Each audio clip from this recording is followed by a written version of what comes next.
And welcome back again. Keith Whiteside here, celebrating the death and the life of Dr. Jerry Haydel. Glad to have with him some family members and friends, and welcome Mr. Brent Duet into the program. Mr. Brent, thanks so much. We appreciate it. But y'all are related to Dr. Jerry, right? Let's start with that. You're right. My wife, Jennifer, her mother, and Miss Jane were sisters, Marcella girls. Right. And that's how there is. So Dr. Jerry is our Uncle Jerry. Okay. And that's how it goes.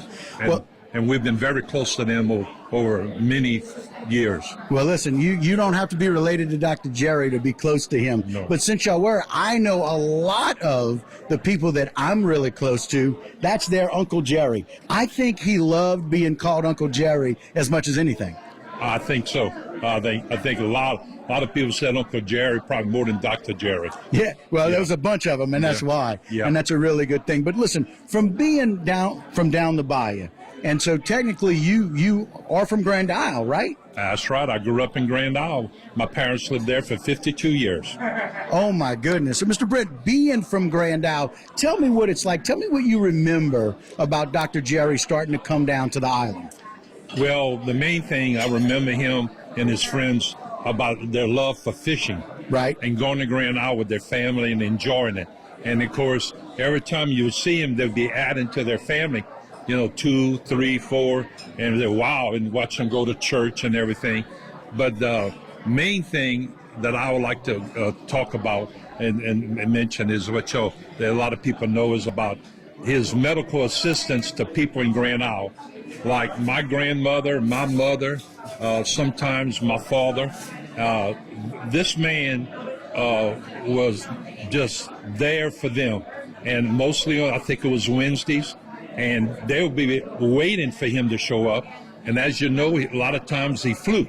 Right. And you flew into Grand Isle Regional Airport, okay? I bet you didn't know they had a regional airport. Actually, in Cheniere. In Cheniere, right. And the only reason I know that is because Dr. Mike, who's so very kind and helping, he would help get his dad there. He would find a way for Dad to get there and get there quickly. But, it's really interesting for somebody whose only day off. And we know what it's like for doctors, right? We hear the stories about what it's like. And the Haydel family certainly told us and shared with us those things about what it's like. But for him, being off meant a way for him to take care of all of the needs of people on Grand Isle. Not just surgical needs, right? Oh, no. I mean, colds, flu, measles, or whatever. I mean, he was there. In fact, with my grandmother, she always had problems. Probably the only thing he didn't cure her of is stop her from smoking.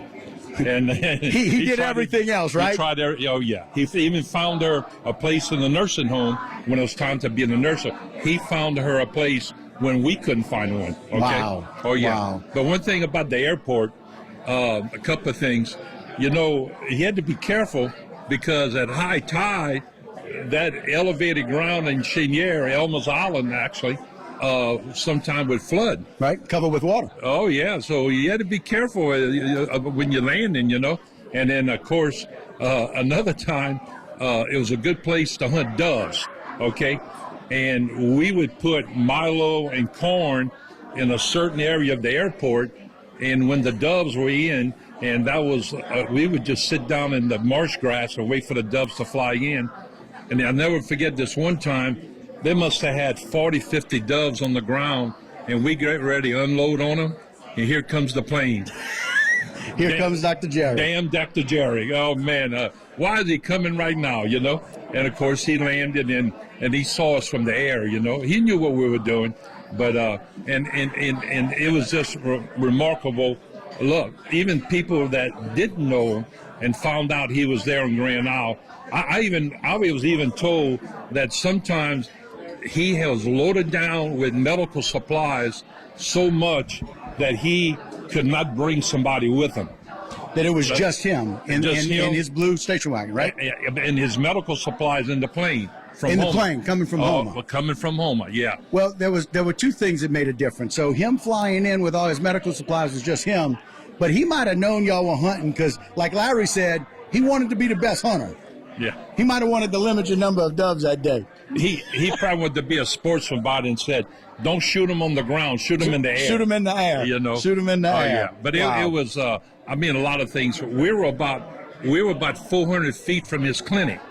We weren't far away. Oh my! And So y'all were right up the street from where he was. On the beach side. On the beach side. Yeah. Okay. And then I know exactly where my that is. folks had a restaurant first. And then what he would do, he would order, and one of us would go bring him his lunch or whatever. And then of course he'd work late, like most of the time. Right. And then y'all probably sometimes brought him dinner as well. Oh, definitely. Wow. He knew where it was, Wow. So we got about 30 seconds left. Tell me what the most outstanding thing is that you remember about Dr. Jerry. Just something that just makes you think, oh, that's so Dr. Jerry. His friendship. Really? Oh, yeah.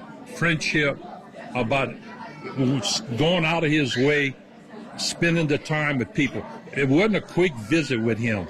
He would talk to you. He'd want to know more about your family, And then if somebody else, even got involved in a little politics down there, because you're in Grand Isle, that gets serious, Exactly. But it's friendship. Friendship. So if that's one word, again, from Mr. Brent Duet, somebody grew up on Grand Isle, knew Dr. Jerry very well. His wife related to Dr. Jerry, sharing with us the importance of that, and friendship being that most important thing. Mr. Brent, we really appreciate it. We thank you for your gift of presence today and being here. That's a really big deal. So thank you for sharing your time with us. We appreciate it. Anytime. All right. Again, thank you, my friend. Take care. All right, Bye-bye. guys, that'll do it for this particular segment. Thank you for joining us here as we celebrate Dr. Jerry Haydel.